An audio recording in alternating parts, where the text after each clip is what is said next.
Welcome to Lori Ann's Journey. I am Lori Ann, and this is the channel about learning and growing and helping one another. You probably already know me. I have Angels in Heaven at Spiritual Guide Tarot. It is affiliated with this channel. There is a link in the bottom of the description box. And also, in my other channel, Angels in Heaven at Spiritual Guide Tarot, there is a link to this channel as well. So, as I said, we're going to cover a lot of topics here. Everything from death, trauma, relationships, everything possible, including anxiety. I decided to go with anxiety because it really hits home with me. Why? Because I have had bouts of extreme anxiety way back when.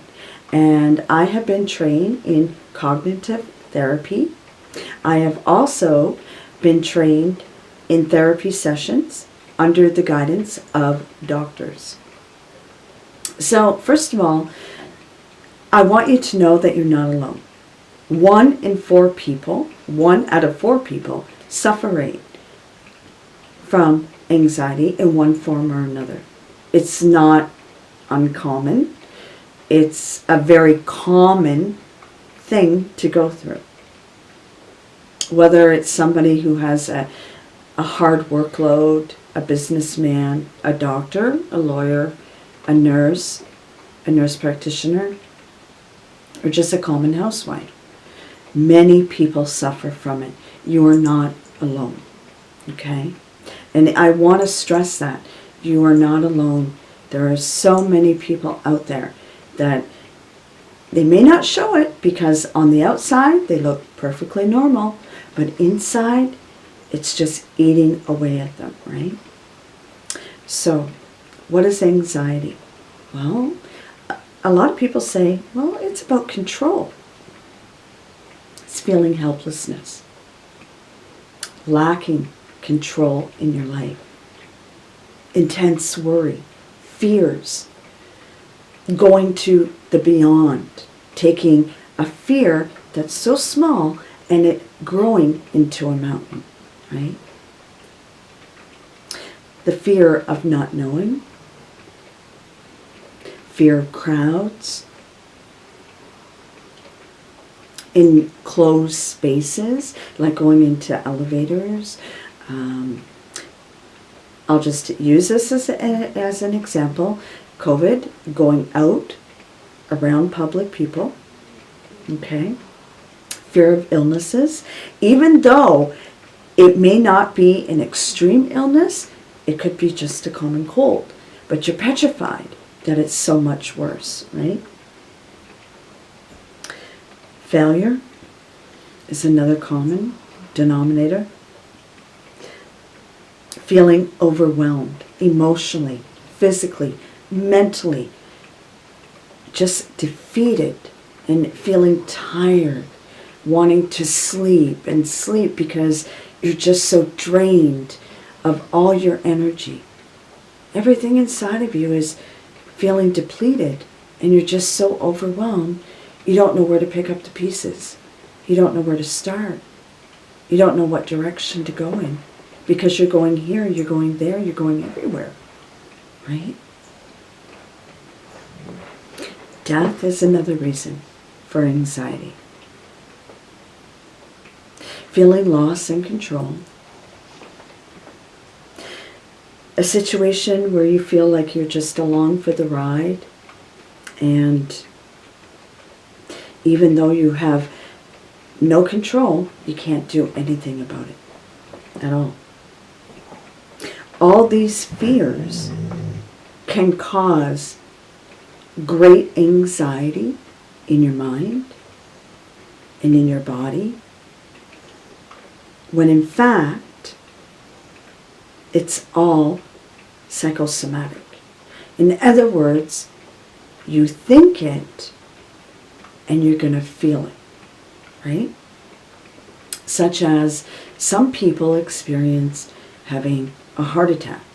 think that they're having a heart attack. Heart palpitations, a racing heart, sweaty palms, sweaty mouth, dry mouth, sweats, dizziness, not being able to breathe properly, heavy breathing, labored breathing. These are all classic signs of panic attacks and anxiety attacks. As I said, I went through severe bouts of anxiety myself, and I've been there. I was at a point in my life where I weighed 145 pounds, and I went down to 113. The weight just melted right off of me. Why? My adrenaline. You know, you have that adrenaline that is the adrenaline rush. Flight or fight, right? And of course, I took flight, and it was going. I was bouncing off walls. I couldn't control. I didn't know what direction I was going in. I felt hopeless. I felt overwhelmed. I was exhausted emotionally, mentally, physically. I was just burnt out, completely burnt out. And finally, I said, you know, I can't live like this. I want to live a normal, healthy, happy, healthy life. And you can. You can get there. If I can get there, which I did, you can get there. You have to learn the tools. You have to realize that anxiety is not going to control you, that you control the anxiety. One of the major things that I've learned is you control your thoughts, right? Your thoughts don't control you. That's a major, major point. So, as we go through this, we're going to go through signs of anxiety. And again, so many causes can cause anxiety. Having a bad day can cause anxiety, or not getting your child from school quick enough can cause anxiety. A lot of people go into therapy, or a psychologist, a psychiatrist, or a therapist, or are taking antidepressants and some type of nerve medication, or a lot of people are just trying to figure it out themselves and deal with it. Some people are trying breathing techniques. For me, the breathing techniques threw me completely off because I was already hyperventilating, and it made me hyperventilate even more. I was like, are you guys crazy? Like, speaking to, like, pretending that I was talking to my doctors and saying, you know, I can't do the deep breaths and everything because my heart is racing, it's going bang, bang, bang, bang. I feel it coming out of my chest and my arm. You get tingles down your arm, and you get pain in your arm, and you can even get it down your leg, all down the left side. I even had superficial numbness in my face and in my head, like when I would shampoo my hair or in the shower or whatnot, and I couldn't feel my head, and I'm like, what's going on with me? And I went to the doctor, and that little thing that they use to see your reflexes, they banged them on my knees, and my knees were like going like this really fast, and they're like, whoa. And he sat me down and he goes, what are you so anxious about? I'm like, I'm not. And he goes, you are. You're anxious. No, I'm not. He goes, what's bothering you? And finally, after cognitive therapy, I realized that it was just little areas in my life that I felt like I needed to control. And I had some fears. But the major part is not having control, feeling lost, feeling overwhelmed, overburdened, and feeling like I was isolated, that I was alone, that I was the only one going through this. And then it all fell into place once I realized how to conquer anxiety. We have covered what causes anxiety, And now we're going to the signs of anxiety. Trouble sleeping, not sleeping, oversleeping, wanting to stay in bed for long periods of time and not wanting to get up and deal with anything. Not eating, restlessness, irritability, feeling irritable all the time. Your thoughts in your mind are going back and forth, and you're not able to really put your own thoughts into perspective because it's the anxiety that's causing it. So you can't do that. Tightness in your chest, you can't sit still, dizziness, dry mouth, palpitations,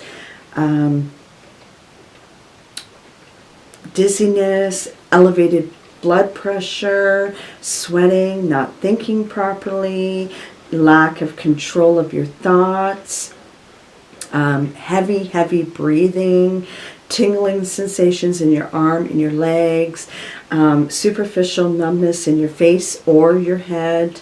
There are so many things. Feeling like you're having a heart attack when you're not.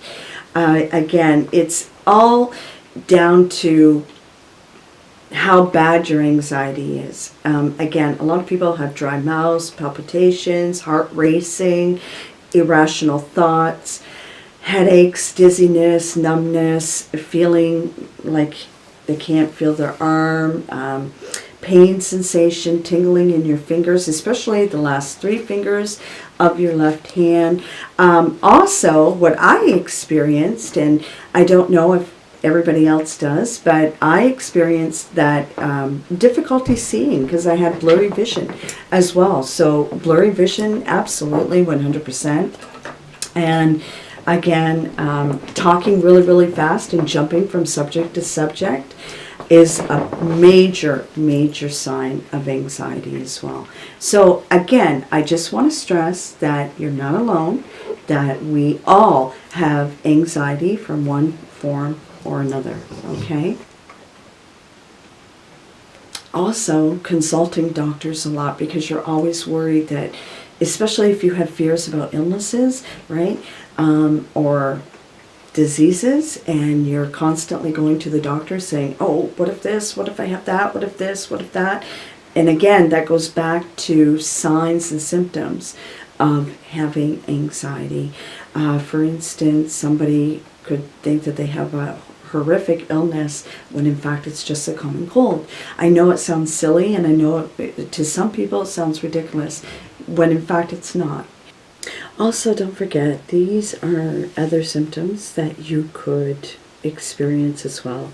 And it's being extremely emotional, bursts of crying, uncontrollable crying, yelling or angry. You're always angry and you don't know why. These are all signs and symptoms of anxiety. Forgetfulness, memory loss is a big one because you're concentrating on so many things that, for instance, keys, or you're going to do this, you walk into a room and what am I doing here? Those are memory loss, and it's all associated with anxiety. And it is a very serious disease. It's a very real disease. And again, I suffered from it. And it's like an alcoholic, right? Once you suffer from it, you'll always have anxiety. You'll just know the tools to help you deal with the anxiety. And you can get through this. I did. You can. Okay? So let's keep it, on the minimum, and let's continue on this journey. Now we're going to talk about triggers. What triggers the anxiety? And again, it is a very broad list that I have, as many things can trigger anxiety. Okay? And don't ever play the what if game. That's the worst thing that you can do, because it's just going to make your anxiety even more. Okay? And that can lead to more things with depression and get your anxiety really, really going. What if this? What if that? Maybe you can't do that. It is what it is. You have no control of the situation. It's either white or it's black. There's no in-betweens.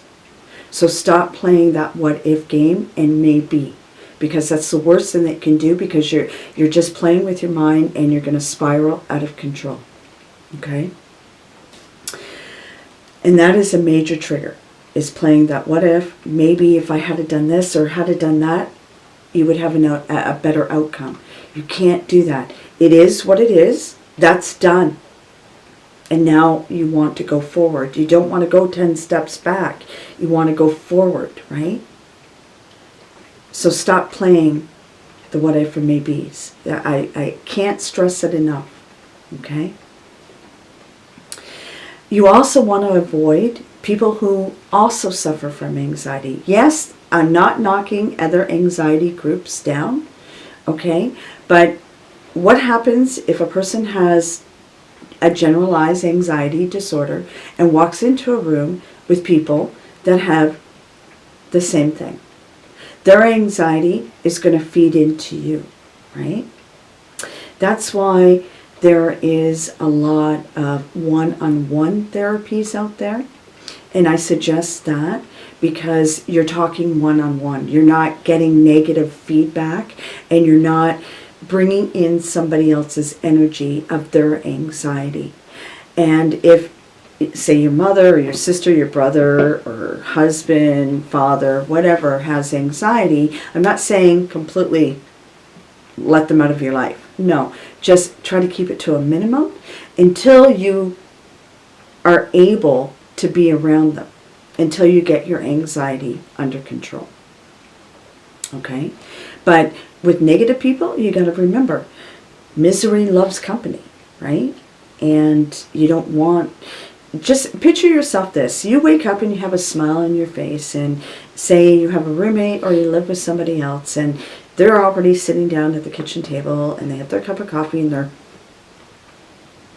with a bum look on their face. And you sit down and you say, hi, isn't it beautiful? The sun is shining and it's so warm outside. And I guess. And it rubs off, right? And by the time you get through your coffee and they're going through their coffee, you're going to feel the way that they do. And you're going to want to go back to bed. You don't want to feel like that, right? So try to eliminate or minimize minimal contact with people that are like that. Because I call them vampires. And the reason why I call them vampires is because they suck the energy right out of you, right? Negative TV, negative TV gets your mind going and gets your mind playing, and it's a playing game is what you're doing with your mind, right? So try to avoid certain shows or programs that you watch on TV to eliminate that. And trust me, you'll feel a lot better, okay? And even if it's specific types of programming, like doctor shows and stuff like that, stay away from that. Stay away from it, especially if you're a person that thinks that they have illnesses and diseases, and you're a germaphobe. Stay away from all those things because it will help you 100%, okay? Drama. Stay away from drama. You don't need to be tied into more drama than what you're already going through. So you want to be in a safe haven. You want to make yourself a safe haven, right? So eliminate drama out of your life. Social media. Again, you get sucked into the things that you read on social media. So try to keep it to a minimum, right? And if there's drama, leave it. Don't even, just scroll by it and let it go, okay? Because the internet is full of misinformation as well, okay?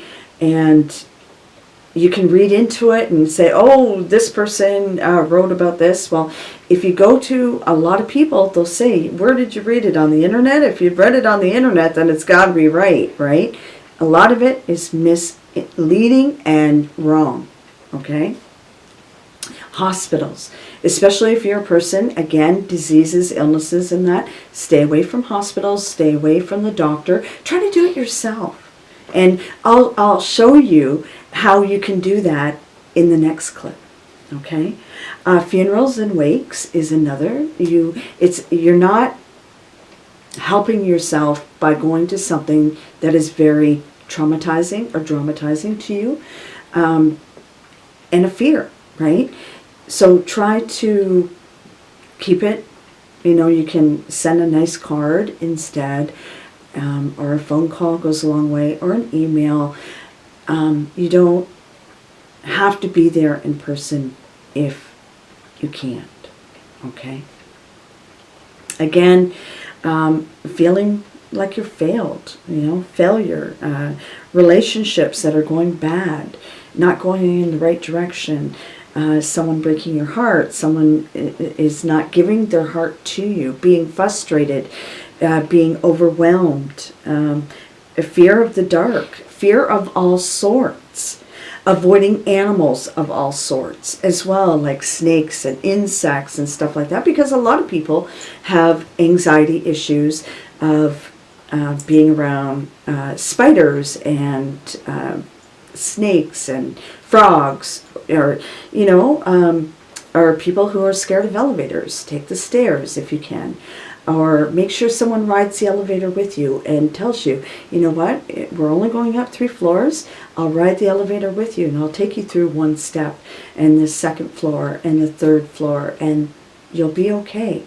And again, that's going into the next segment that we're going to do. But there's a lot of triggers out there that I haven't even touched base on. Divorce, loss, grief, despair, loneliness, feeling overwhelmed. Again, try to avoid your triggers. What I want you to do is, with cognitive therapy, you write down your pros and your cons to the situation that's causing you anxiety. So, for instance, I'm just going to use this as a hypothetical. Fear of death. Okay, so what is the pros on that? Well, are you dying? No, you write that down. Are you healthy? Yes. Did you have all your checkups and blood work done? Yes. So, do you have anything negative to support the thought of dying? No. So you change your way of thinking. I don't have any cons to add to that except I have a fear of dying. But you're not dying. You have no illnesses. You have nothing to support your thought. You see what I'm trying to say? So if it doesn't support the thought, toss it out, because it's not worth worrying about. You can't control the inevitable. What is going to happen is going to happen. You can't stop it. It's called fate. It's called destiny. It's called life. So, put your pros and put your cons. And the cons is what supports the anxiety, and the pros is what doesn't support the anxiety. So try to do that, and you will see that there is a major, major shift in the way that you think, right? And you'll see that you'll come a long way, that you won't get into that what if and maybe trap that I was talking about earlier, right? So again, that was just an example, and it's just changing your whole mindset of what you can do to conquer the anxiety, right? Again, minimal contact, and try to avoid the things that make you very anxious, because once you do that, you're on the road to recovery, okay? Also, how do you identify your triggers? Well, you'll know your triggers, because what you do when a person is very, very anxious, okay, it's almost like you're very clairvoyant and clairsentient. You sense things and you know things very quickly and very fast, because you're always looking around, right? Because you're very anxious. So again, you'll be able to identify your triggers because you'll feel it. You'll feel, flight or flight. Again, the adrenaline taking over in your body, your blood pressure going skyrocketing, and again, the feeling hot flush through your face and everything else. You'll feel all that, and your heart palpitations, dry mouth, sweaty palms, you name it, it will happen.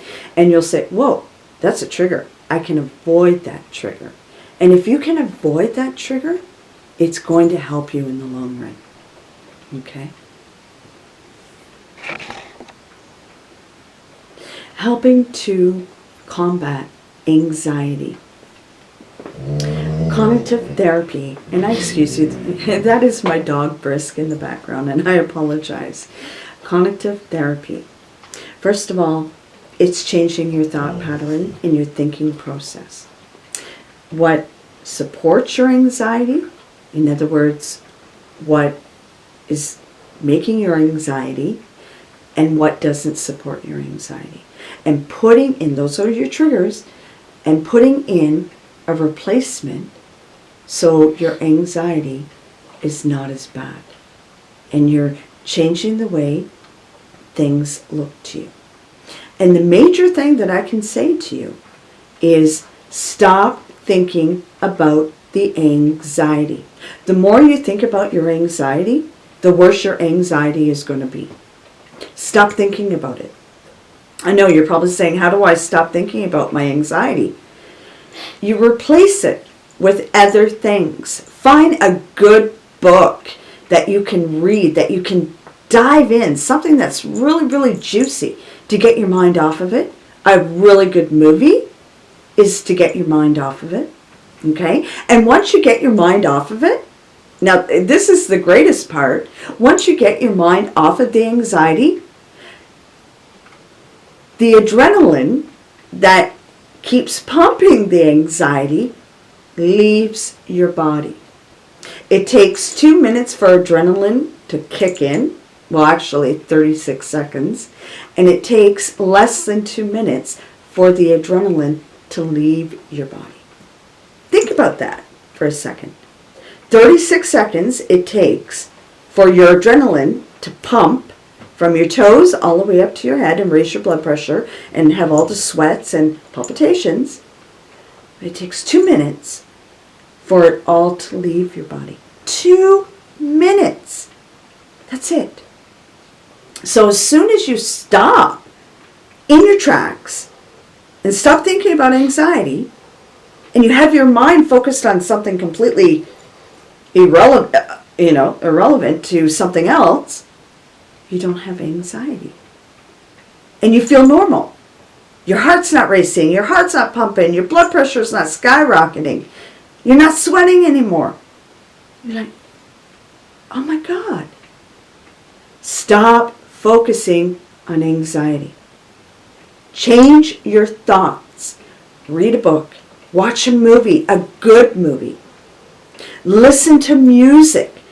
Great music. Not pumping music to get your blood going. Great music to relax you, to calm you. Meditation. Meditation is one of the best things that you can do. Okay? But there's so much more. And we're going to go through the list. Okay? Keep your mind busy. If you're a baker, bake. Bake. Bake every day. Fill your freezer.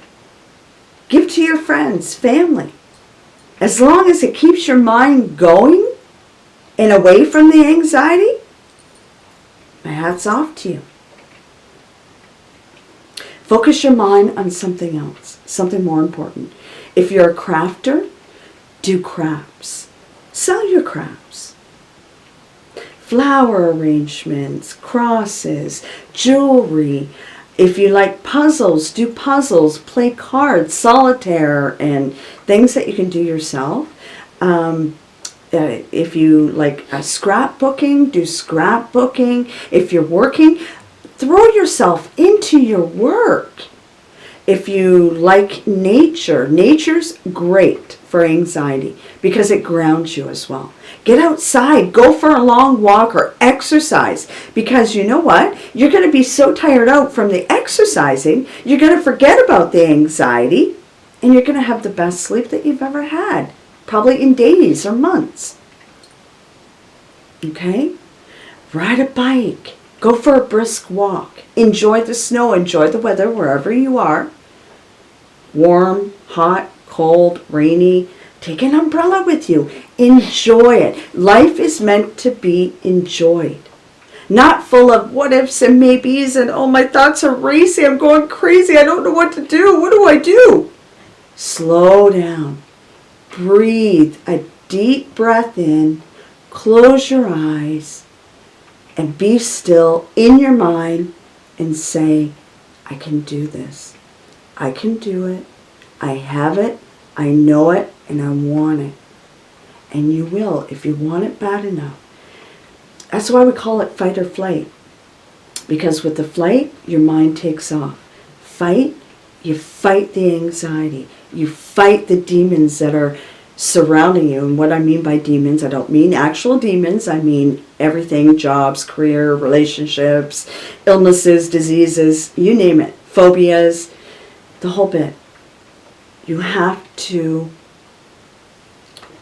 center yourself and take care of yourself. You are important. You're a special person. In every sense of the word. We're all special. And you can conquer this just by doing a simple task. Again, if you like to sew, if you like to craft, if you're into woodworking, if you're into making signs, like the love, live, laugh signs, or gardening, or baking, or cooking, or having a job, throw yourself into it. Get your mind off of the anxiety. Start thinking about other things. And once you do, as I said, all the anxiety will leave. Now, it's not going to be practically overnight, no, but it will in time, okay? You got to do baby feet first. It's like having a baby. You can't run, right? Has to learn how to crawl and then walk and take first steps, and then, you got to go slow. And have confidence in yourself and believe in yourself and say, I'm worth it. I'm not alone. And have a support system. Whether it's a husband, a friend, a wife, a girlfriend, a man, woman, whoever. Anybody that you can talk to and that can reassure you. Having reassurance is one of the best things that you can possibly have. Because they're there. They're going with it, or going through it with you. Right? And they're there to reassure you and saying, everything is okay. You're fine. Nothing is wrong. You have nothing to worry about. And when you go to sleep at night, always keep telling yourself, everything is fine. There's nothing to worry about. There's nothing to worry about. Everything is going to work out. Everything always works out the way that it should. And know that you don't have to have control. You don't have to be on top. You don't have to be number one. You don't have to have the perfect relationship. You don't have to. Because it's tiring. It's frustrating. It's overwhelming. It's tiredlessness. You don't have to be perfect. We're not perfect. God has not put every perfect person or any perfect person on this earth. No. Everybody has some form of anxiety. You're not alone. And also remember that even loneliness. Loneliness is one of the major factors of anxiety. You don't want to be alone. You're scared to be alone. The best thing that you can do until you meet somebody, if you want to meet somebody, will be eventually, but you can have a pet, therapeutic, cat or dog, or any animal of your choosing that becomes your best friend, that's there to love you and support you. And they know when you're sad, they know when you're happy, they know when, you're full of life, because they'll be full of life. They have this common sense about them that they know when something's wrong and something's not right. And they're there to greet you, to be with you, to sleep with you, and to be in your safe haven. But have a support system in place. Again, friend, relative, partner, to be with you, that will reassure you, that will be on the path that you're going on, and just to give you guidance, to give you some strength, to give you some wisdom, and just to hold your hand and say, you're not alone, because you're not. You are definitely not alone. Okay? If you need counseling, I strongly suggest it. It's not anything to be ashamed about. If you need reassurance, again, everybody needs reassurance all the time, right? Here and there, whatever. Saying, you're doing a good job. You're an amazing person. I love the way you laugh. I love your personality. I love you. And take medication if you need it. Take it. There's no shame, no blame. If it's going to help, it's going to help. If it's going to take the edge off and take away the shakes, because you do shake with anxiety as well, and if it's going to help that, then do so. Okay? Don't look at the things as problems. Look at it as an opportunity so you can change the outcome. And you can. It's all about change, because you are in control. Remember, I told you, you control your mind. Your mind does not control you. You control your thought pattern. It doesn't control you, right? So when you see a situation, you see somebody in front of you, I'm just going to use as an example.